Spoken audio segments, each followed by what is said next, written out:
What does the market look like? Who is our customer? And how do we reach that customer? What sort of value do we provide for that customer? And the third and last part is kind of the fun part, is launching the green marketing program. So first of all, what's the law? How do we do this legally? How do we do this believably? And how do we do it creatively? How do we market our product in a way that's going to reach our target customer? So what I won't be talking about today is first of all, why a business should embrace sustainability. I'm sort of assuming that there's some drivers of sustainability that I'm going to talk about, and I'm not going to be kind of making the case for a sustainable business. I also won't be talking about product design. So that's an entirely separate discussion. There's a lot of rich discussion we can have behind that, but I'm going to be focusing on the marketing aspect. And lastly, I'm not going to be talking about social or cause marketing. I'm certainly not an expert in that. I know it's a pretty huge and important field, but my expertise lies more on the environmental side. So I wanted to start off with what I consider green marketing. What's sort of my definition? Because there are a few definitions out there, and I think there's more than one that makes sense in different contexts. So here's my definition. Green marketing is the marketing of a new or existing good or service that is more environmentally beneficial than its competitor or substitute, and that uses environmental claims. Let's talk a bit about these three parts. So the first is new or existing product. There are some people who ask me, does it have to be a brand new product conceived to be green from the start? And I say no. If it's a product that is more environmentally beneficial for whatever reason, even if it's an existing product in your pipeline, it's fine to use green marketing techniques. The second part is it has to be more environmentally beneficial. Note that I didn't say it has to be a green product, because I personally believe that there's no such thing as a green product. The greenest product is the one that you don't buy. But there's definitely such a thing as a greener alternative to an existing product or good or service. So it has to be more environmentally beneficial than competing or substitute products. And the third part is our marketing campaign has to use environmental claims. So it's perfectly legitimate, and there are many brands that launch green products but don't talk about the green attributes of those products, and I wouldn't consider that green marketing because it's not using the techniques that I'll talk about today. So what isn't green marketing? Green marketing is not executing traditional marketing techniques using more sustainable means. So I've seen a lot of companies go from a print newsletter to an e-newsletter and call it green marketing. That's outside of the scope of what I'm talking about today. It's not generally convincing people to go green. Often this is an important part of a green marketing or an important complement of a green marketing program, but this is what I would consider more advocacy and not strictly marketing. It's not promoting a company's general environmental credentials. So things that fall into this category include corporate social responsibility reports, corporate sustainability reports that don't talk about a specific good or service, and that's also outside of the scope of what I'll be discussing today. That's more maybe in the PR section or in another category of marketing and sales. And lastly, just to reiterate, green marketing is certainly not promoting a good or service as green that really isn't environmentally beneficial. This would more appropriately be called greenwashing, and we're going to be talking about how to avoid that.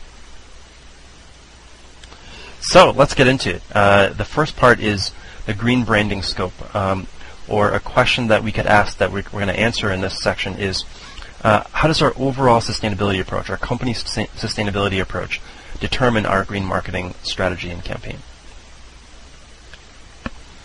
So first, I'd like to talk about this green marketing strategy matrix that was presented in an article called Choosing the Right Green Marketing Strategy in Sloan Management Review. And it's pretty simply the authors like to use fairly academic words in defining these axes here on the top left. But basically, the left vertical axis says how big is your green market, and the axis the horizontal axis says what's your ability to differentiate on green products. And they define a corporate sustainability strategy that relates to green marketing as falling into one of these four quadrants. So if the market is small and the ability to differentiate is low, they call that lean green, which is sort of a set of companies that may be achieving manufacturing efficiency gains and energy efficiency gains, but mainly for cost purposes, not necessarily for marketing purposes. The defensive green, top left quadrant, is when the market is large, but the ability to differentiate is not very large. This is a category where companies will perhaps do things to green their products, but won't promote it, won't talk about it over much, unless they are subject to criticism, in which case they can use it to respond, use it in a defensive manner. The shaded green quadrant on the bottom right is a quadrant that it is a set of companies that their ability to differentiate is high, but the market is small. So they may make really good green products, but they won't talk about it in a green marketing manner. So one of the big examples that the authors talk about in this article is energy efficient appliances. So a lot of times the manufacturers of those will talk about the cost savings and not necessarily about the environmental benefit of those. And then in the top right, the extreme green category, I'm sure you can figure out what that is. Those are the companies that really use price, promotion, placement, and all of the marketing characteristics to talk about what they're doing in green products. The reason I bring this up is it's important to understand what our company stance is in order to figure out what the actual marketing campaign is going to be. Central to understanding our company stance is, where did we get to sustainability? How did we get here? And what role does it play in the organization? And the way to find out is, what are the drivers, right? What brought us here? Are they internal?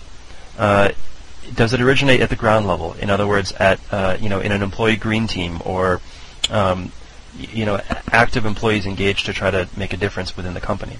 Does it originate at the mid-level? Is it a facilities director or a product management director or a marketing director that says, we're going to make an experimental play in the green space?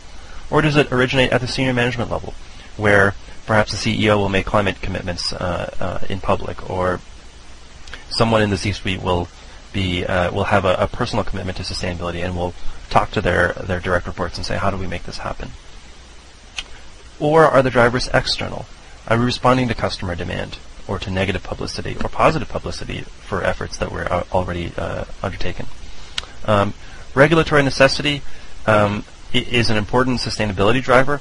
It's usually not a driver for green marketing, because the ability to differentiate is low if the regulation is across the board.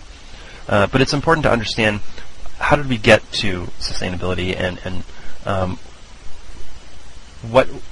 what's the effect of launching a green marketing campaign? What's the internal and external consistency within the organization? So, understanding the drivers can help us determine at what scope we're trying to launch this green brand.